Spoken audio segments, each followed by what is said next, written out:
कहा नहीं हम जीतेंगे, आप अमेरिका हारेगा। मैं इसलिए कह रहा हूं कि मैं वहां रुक सकता हूं, मैं लंबा रुकूंगा। रशिया, मैं लंबी लड़ाई के लिए तैयार हूं, तुम भाग जाओगे। वही यूक्रेन में हुआ, वही यहां हो रहा है। ये भी अमेरिकन जो एम्बेसडर कह रहे थे, दे विल आउटलास्ट यू। वो मरने मारने की लड़ाई लड़ रहा है, वो लड़ लेगा 10 साल, आप लड़ लोगे?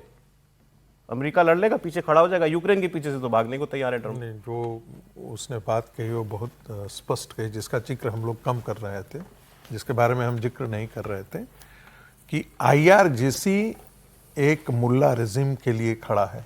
मुल्ला रिजिम क्या है? वो इस्लाम के लिए खड़ा है, और इस्लाम में उसको यही इंडोक्ट्रिनेशन है कि भाई दीन के लिए तुम यदि अपने आप को शहीद करते हो तो तुम जन्नत जाओगे। तो उसको न तेल से परवाह है, न इंफ्रास्ट्रक्चर से परवाह है, उसका कितनी बर्बादी होती है वो कोई फर्क नहीं पड़ा है। वो इस्लाम के लिए लड़ रहा है और उसके लिए वो अपने आप को कुर्बान कर देगा। आप क्या देखें, आप अफगानिस्तान की लड़ाई क्या थी? अफगानिस्तान में लड़ने वालों के पास कौन सा शस्त्र था, कौन सा संसाधन था? 20 साल तक लड़ा ना उन्होंने, अपनी जिंदगी खपा दी ना। छोटे छोटे औजारों से लेकर के अमेरिका जैसी बड़ी ताकतवर आर्मी को भी है, वहां से सेना को भागना पड़ा, और सब कुछ छेड़छाड़ के भागना पड़ा, जिस प्रकार से भी हो। फिर मुझे आपसे समझना यह है कि बाईं ओर वाले मेरे दोनों पैनलिस्ट ने कहा कि यहां पर कोई एक प्लायबल रिजीम बीच में लीडरशिप अमेरिका ढूंढ लेगा, तो वो कैसे आएगी? देखिए, वो तभी आ सकती है जब आप IRGC को इतना कमजोर कर दें। यदि IRGC को पूरी तरीके से ये बर्बाद कर देते हैं तब तो वो संभावना है। यदि IRGC का चलेगा तब अमेरिका वहां पर अल्टरनेटिव गवर्नमेंट या अल्टरनेटिव रेजिम खड़ा नहीं कर पाएगा। IRGC की ताकत को पूरी तरीके से नेस्तनाबूद करने में अमेरिका के दम फूल जाएंगे। अब बात जरा उस देश की कर लें जिसको लग रहा है कि इसके बाद सबसे ज्यादा नंबर मेरे बढ़ेंगे, वो है पाकिस्तान। अगर ये जंग रुक गई तो पाकिस्तान में एक पत्रकार जो सीनियर उन साहब ने कहा, अगर हम ये वॉर रुकवा दें, यानी वॉर रुक जाए, चाहे किसी भी तरह की से रुक जाए, तो ये नाम तो आएगा कि पाकिस्तान ने भी इसमें योगदान दिया था। हमने बातचीत कराई थी, आएगा तो रुक जाएगी वॉर। तो उन्होंने नहीं, आप सर सुने, आपने बीच में मजेदार बात है, उन्होंने कहा पाकिस्तान विश्व गुरु बनेगा। फिर तो बन ही जाएगा ना, विश्व गुरु पाकिस्तान बनेगा, यह दावा हुआ है। सुनिए, तो इनको ये प्रॉब्लम, वो कह रहे हैं कि भाई इंडिया को प्रॉब्लम हो रही है बड़ी कि पाकिस्तान जो है वो डिप्लोमेसी की दुनिया में उसका नाम जो है ऊपर जा रहा है और विश्वगुरु बन जाएगा पाकिस्तान। ये पाकिस्तान के पत्रकार इस बात को मानने को तैयार नहीं हो, पाकिस्तान का एक बड़ा वर्ग इस बात को मानने को तैयार नहीं कि पाकिस्तान का नाम बड़ा हो जाएगा। पाकिस्तान न 3 में न 13 में, ट्रंप साहब जरूर कहते रहते कि आसिम मुनीर मेरे बहुत अच्छे मित्र है, शरीफ साहब मेरे बहुत अच्छे मित्र हैं, लेकिन ट्रंप साहब को भी पता है कि पाकिस्तान की औकात और हैसियत कितनी है भीखमंगे मुल्क की, वो किस काम में आ सकता है। और मुझे लग रहा है कि जिस तरीके से अभी पाकिस्तान ने कोशिश की थी कि 3 देशों के विदेश मंत्री को बुलाकर बात करने की कोशिश की, और उस पर ना अमेरिका ने कोई रिस्पॉन्ड करा, ना इसराइल ने इस पर कोई रिस्पॉन्ड करा, ना ईरान ने कहा कि भाई आप क्या बातचीत होगी तो हम इसका श्रेय पाकिस्तान को देंगे। पाकिस्तान तो अब मतलब बेगानी शादी में अब्दुल्ला दीवाना वाली स्थिति है कि भाई उनका युद्ध चल रहा है, वो ये कोशिश कर रहा है कि किसी भी तरीके से पाकिस्तान का नाम आ जाए। सर उसकी गर्दन फंसी है, ये ठीक है, लेकिन समीर जी हमारी भावनाएं पाकिस्तान को लेकर जो हो, बट टू बी फेयर, देखिए उसने विदेश मंत्रियों को बुला लिया 3 अरब मुल्कों के, वो फिर चाइना भी गया, आसिम मुनीर ने सऊदी अरब, ये पिछले 4 दिन की डेवलपमेंट है, आसिम मुनीर शायद सऊदी अरेबिया भी गया, आसिम मुनीर चाइना भी गया, तो ये कुछ तो कर ही रहे हैं। तो आसिम मुनीर सऊदी अरब को इसलिए थोड़ी गए होंगे कि मैं युद्ध रुकवा दूंगा। सऊदी अरब वो गए होंगे क्योंकि सऊदी अरब के साथ पैक्ट है युद्ध को लड़ने के लिए। सऊदी अरब कह रहे हो कि भाई ईरान मेरे पर लगातार हमले कर रहा है, आप क्या कर रहे हो, तो वो बचने के लिए वहां गए होंगे कि भाई ईरान पर हमला नहीं कर सकते, आपकी इसमें मदद नहीं कर सकते, कोई रास्ता ढूंढने गए होंगे। क्या सऊदी अरब की तरफ से बयान आया है कि नहीं आसिम मुनीर हमारे आए थे और बहुत अच्छी बातचीत हुई और हमें समर्थन देने का भरोसा दिया, लड़ाई में हमारा साथ देने का भरोसा दिया है। चीन वो दूसरे पर्पज से गए होंगे, किसी और पर्पज से, पैसों की जरूरत होगी, जिस तरीके से आर्थिक स्थिति और बोल रहे हैं कि लगभग बर्बाद होने की स्थिति में आ गए हैं, अभी ऑयल नहीं है, कुछ नहीं है, तो पैसा मांगने भी जा सकते हैं ना। हो सकता है कि पैसों की मांगने अभी तो वो ये कोशिश करने गया है कि भाई मैं रुकवाने की कोशिश कर रहा हूं, आप थमे रहो। चीन के लिए तो ये जो बातचीत निकल करके आ रही कि चीन के लिए, चीन इसलिए गए कि IRGC को यदि कोई बना सकता है तो चीन हमने उस दिन बात की, तो हम लोग बात कर रहे थे, इसलिए वो चीन गए। ऐसा नहीं है कि चीन का कोई प्रपोजल आ जाएगा और उसे इजराइल आज के दिन में मानने वाला है, मुझे तो नहीं लगता है। और ट्रंप उसको मान लेते हैं, ट्रंप चाहे लाख कहे, लेकिन ये युद्ध मेरे समझ से खींचेगा। अच्छा, ठीक है, ऐसा नहीं है कि एक सप्ताह या 2 सप्ताह में ये खत्म होने वाला है। इन्हीं नजम सेठी ने एक बात और कह दी, और ये तो सच ही कह दी, इन्होंने कहा कि ये आसिम मुनीर या पाकिस्तान का जो इन्फ्लुएंस अमेरिका में है, ये तो हमने उनको पर्सनल फेवर दे के लिया है ना। मतलब पाकिस्तान कोई डिप्लोमेटिक दुनिया में कोई बहुत बड़ी ना तो वो कोई बहुत इकोनॉमिक पावर है, ना वो वैसी कोई बहुत बड़ी मिलिट्री पावर है। वो उसके पास जो क्लाउट है वो ये है कि फिलहाल ट्रंप उससे खुश है, और वो खुश क्यों है ये वो बता रहे हैं।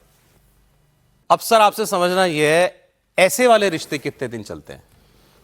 ये रिश्ते तो वो हमेशा इसके लिए तैयार है, लेकिन इसका कोई वजूद उस तरह से नहीं है कि कोई बहुत इंपॉर्टेंट होगा, लेकिन वो खुश रहते हैं। मोगाम वो खुश होता है ना कभी कभी, तो वो खुश है, उसमें चल रहा है। लेकिन उनकी कोई बहुत बड़ी हैसियत होगी ऐसा नहीं है। और वो खुश करने, ये ऐसा भी नहीं कि केवल पैसे के लिए जा रहे हैं, वो अपनी तरफ से ये एक्सरसाइज कर रहे हैं। इसको इतना नॉन सीरियसली नहीं लेना चाहिए।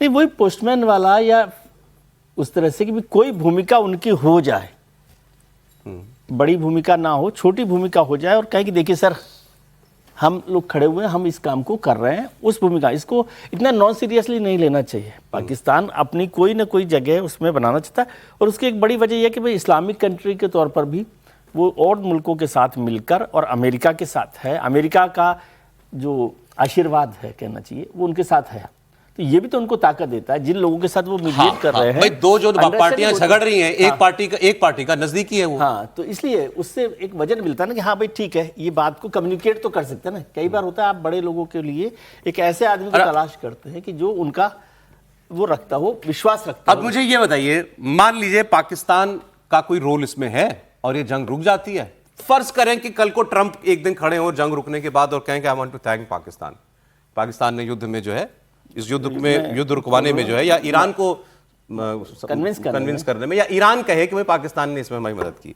हमें इस बात के लिए खुश होना चाहिए कि जंग रुक गई, या हमें इस बात के लिए दुखी होना चाहिए कि इसमें पाकिस्तान को क्रेडिट मिल गया? नहीं, हमें मतलब जंग रुक गई, युद्ध नहीं हुआ, इस पे खुश होना चाहिए। पाकिस्तान को उससे होगा क्या? जिस समय थैंक यू बोलेंगे उसके 24-48 घंटे के बाद इररिलेवेंट हो जाएगा, फीस लेने भी तो जाएगा। मतलब कोई मतलब ही नहीं रहे। आप इसको समझिए, पाकिस्तान अपने आप को रेलिवेंट बनाने की कोशिश कर रहा है, ये दुरुस्त बात है। पाकिस्तान बड़े संकटों में है, बॉर्डर पर है, उसकी इंटरनल सिक्योरिटी खतरनाक है, वो पैसे उसके पास नहीं है, और फिर ईरान से गलती से झगड़ा हो गया तो सोचिए सबसे ज्यादा नुकसान उसी को है। सऊदी अगर उसको खींच ले गया तो सबसे ज्यादा नुकसान उसी को है। एक तरह से कहें तो वो अपना रास्ता खोज रहा था, अगर शांति हो गई तो वो अपना थोड़ा सा और छाती चौड़ी करेगा। हमारे यहां जरूर कुछ दिन तक हल्ला हंगामा होगा कि अरे देखो वो तो पाकिस्तान ने करा दिया, इसके अलावा कोई फर्क नहीं पड़ने वाला। खुश तो हमें इसीलिए होना चाहिए कि युद्ध रुक गया। अच्छा, पाकिस्तान के एक रिटायर्ड मेजर हैं सेना के, आदिल राजा, ये खूब अपनी सरकार को और सेना को कोसते हैं, और इस बीच अपनी देश की फॉरेन पॉलिसी की खूब आलोचना भी कर रहे हैं। और अब मुझे कहा गया था कि जो ये बोल रहे हैं वो आप मत पहले बताना, इन्हीं की मुंह से सुनवाना। तो सुन लीजिए, मैं प्रोफेसर साहब से कहूं, प्रोफेसर साहब मेरा ये काम करवा देना। मेरे पास कुछ होल्ड होना, मेरे पास कोई लिवरेज होनी चाहिए इनके ऊपर। प्रोफेसर साहब क्यों, भाई मेरे गुरु हैं, मेरे बहुत अच्छे दोस्त हैं, तो कर देंगे। कोई तो कुछ तो चीज चाहिए ना मुझे इनको कन्विंस करने के लिए। तो वो पाकिस्तान के पास, उन्होंने कहा कोई लिवरेज नहीं है, कोई लिवरेज नहीं है। लिवरेज इंडिया के पास है, इकोनॉमिक पावर है। तभी ईरान को प्रधानमंत्री मोदी के ये पार्लियामेंट में खड़े होकर होने के कहने के बावजूद कि स्ट्रेट ऑफ हॉर्मूज का बंद होना ही हमारे लिए नाकाबिले बर्दाश्त है, मतलब अनएक्सेप्टेबल है, उसके बाद भी ईरान आपके साथ है। तो ये लीवरेज है कि ईरान को भारत की जरूरत है। दुनिया सिर्फ ताकत को सलाम करती है, और जिसे कहते हैं ना, मित्र जो है ना, अपने समकक्ष लोगों के साथ ही मित्रता होती है। यदि आप हाई टेबल पर यदि बैठते हैं और आपको कोई बुलाता है तो सिर्फ इसलिए बुलाता है कि आपके पास ताकत है, और ताकत का मतलब है आपके पास आर्थिक ताकत है, आपके पास संपन्नता है, आपके पास मिलिट्री पावर है। आज भारत उस हाई टेबल पर बैठने की स्थिति में है। जिस तरह हम देख रहे हैं कि यूरोप के देश, कहाँ हम, आप G7 में हम है नहीं उसके, लेकिन जब भी बैठक हो रही है तो हमें बुलाया जा रहा है। G20 की बैठक होती है, हमें बुलाया जाता है। इसलिए बुलाया नहीं जाता है क्योंकि इसलिए नहीं बुलाया जाता है कि कोई पर्सनल रिलेशन है। जब प्रधानमंत्री कहते हैं ना कि 140 करोड़ देशवासियों, तो ऐसे नहीं बोल रहे हैं, वो कोई तकिया कलाम नहीं है या कोई वो ये याद आ गया जो कनाडा में G20 हुई थी लास्ट ईयर। हाँ, एक स्टेटमेंट आया था कनाडा के प्राइम मिनिस्टर का कि we can not ignore India. बिल्कुल, दुनिया की कोई ताकत आज के दिन में इंडिया को इग्नोर नहीं कर सकता है। हम विश्व की चौथी बड़ी इकोनॉमी है, हम विश्व की तीसरी सबसे बड़ी मिलिट्री पावर है, दुनिया का तीसरा सबसे बड़ा एयरफोर्स का जत्था हमारे पास है, हमारे पास नेवी है। तो हम एक बड़ी ताकत है। क्विक कमेंट को त्रिपाठी जी। नहीं, मुझे लगता है कि भारत की इस ताकत को दुनिया जानती है, भारत के भीतर और विशेष करके हमारा विपक्ष उस ताकत को गलत तरीके से प्रस्तुत करने की कोशिश करता है। और उसमें यह जरूरी बात है कहना कि जब दुनिया में हम सबसे फास्टेस्ट ग्रोइंग इकोनॉमी हैं और हमारा एलओपी कहे कि इंडियन इकोनॉमी इज डेड, थोड़ा तो खराब लगता है।